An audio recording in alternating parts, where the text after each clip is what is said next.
भारत में ईवी का प्रसार तेज हो रहा है और इसके साथ ही देश में बैटरी बनाने का उद्योग देशी विदेशी कंपनियों को तेजी से आकर्षित करने लगा है। इस क्रम में बुधवार को एक साथ 5 कंपनियों ने बैटरी भंडारण और निर्माण से जुड़े रसायन के निर्माण के क्षेत्र में निवेश करने का ऐलान किया है। जिन कंपनियों ने घोषणा की है उनके नाम है नैश एनर्जी, सिंगापुर की विफ्लोटेक, बेटेक्स एनर्जी, खुशमंदा पावर और लोहुम क्लीनटेक। ये सारी कंपनियां भारत ऊर्जा भंडारण गठबंधन की तरफ से अगले हफ्ते आयोजित होने वाले भारत ऊर्जा भंडारण सप्ताह के 10वें संस्करण में अपनी योजनाओं का विस्तार से सामना रखेगी।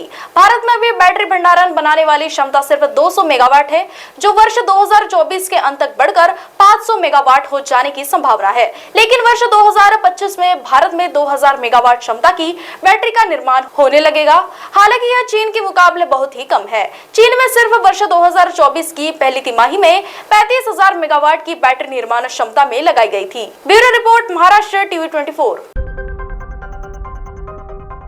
दिल्ली के मुख्यमंत्री अरविंद केजरीवाल को ट्रायल कोर्ट ने 3 दिन की सीबीआई कस्टडी में भेज दिया है। कोर्ट ने उन्हें इजाजत दी कि वे रोजाना अपनी पत्नी से और 30 मिनट अपने वकील से मिल सकेंगे। इसके साथ उन्हें अपनी दवाइयां रख सकेंगे और इसके लिए उन्हें घर का खाना आ सकेगा।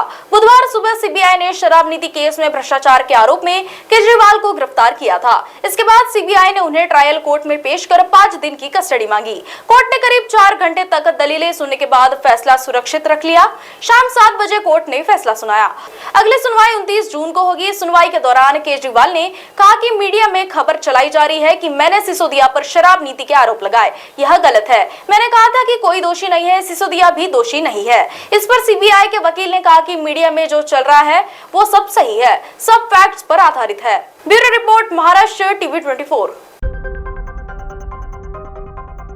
राष्ट्रपति द्रौपदी मुर्मू ने गुरुवार को संसद के दोनों सदनों के संयुक्त सत्र को संबोधित किया। राष्ट्रपति द्रौपदी मुर्मू के संबोधन में मोदी सरकार के 10 साल की उपलब्धियां थी, तो साथ ही पेपर लीक की घटनाओं और ईवीएम पर सवाल उठने को लेकर विपक्ष के लिए नसीहत भी। राष्ट्रपति द्रौपदी मुर्मू ने इमरजेंसी को संविधान पर सबसे बड़ा हमला बताया।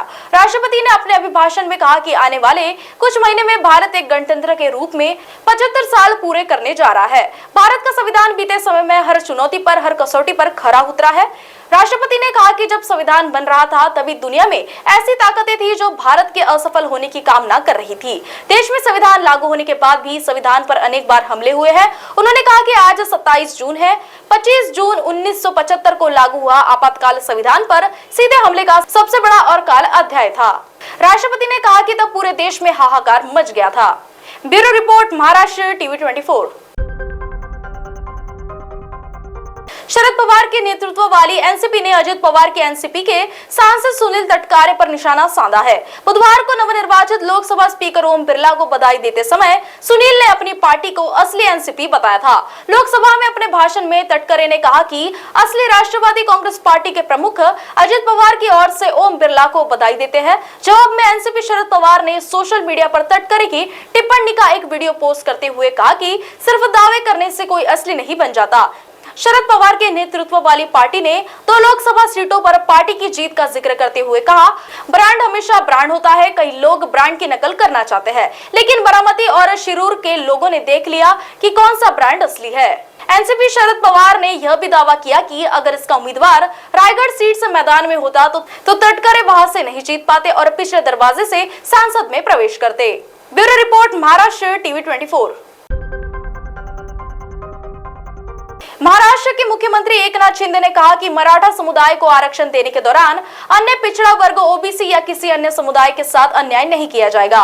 विधानसभा के मानसून सत्र की पूर्वी संध्या पर उप मुख्यमंत्री देवेंद्र फडणवीस और अजित पवार के साथ यहाँ एक प्रेस कॉन्फ्रेंस करते हुए शिंदे ने कहा, सत्तारूढ़ शिवसेना, भाजपा, रांकपा गठबंधन लोगों को आश्वासन नहीं देगा, लेकिन विधानसभा सत्र के दौरान पेश होने वाले बजट का लाभ किसानों, युवाओं और महिलाओं को होगा। उन्होंने कहा, मराठा समुदाय को आरक्षण देते समय ओबीसी या किसी अन्य समुदाय के साथ कोई अन्याय नहीं किया जाएगा। उन्होंने कहा कि महायुति सरकार ने इस साल की शुरुआत में मराठों को 10% आरक्षण देने के लिए विशेष सत्र बुलाया। मनोज जरांगे के नेतृत्व में मराठा ओबीसी श्रेणी में आरक्षण की मांग कर रहे हैं, जबकि वरिष्ठ मंत्री छगन भुजबल सहित ओबीसी नेता मराठों के साथ आरक्षण साझा करने का विरोध कर रहे हैं। Bureau report, Maharashtra TV 24।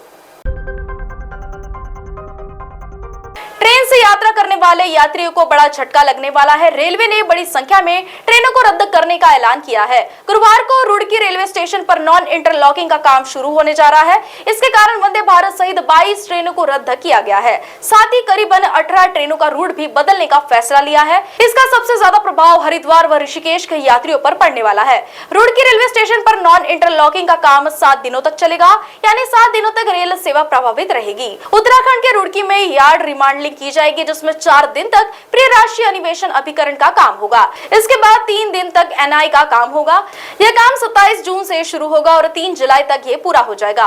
यहाँ से गुजरने वाले वंदे भारत एक्सप्रेस ट्रेन 1 से 3 जुलाई तक रद्द होगी, जबकि 18 ट्रेनों के रूट बदल जाएंगे। कुछ ट्रेनों को 7 तो कुछ को 3 दिनों के लिए रद्द किया गया है। सहारनपुर में 3 ट्रेनों को रद्द किया गया है। साथ ही मुरादाबाद से रुड़की और देवबंद की ट्रेनों को दिल्ली की रेल से कनेक्ट करके चलाया जाएगा।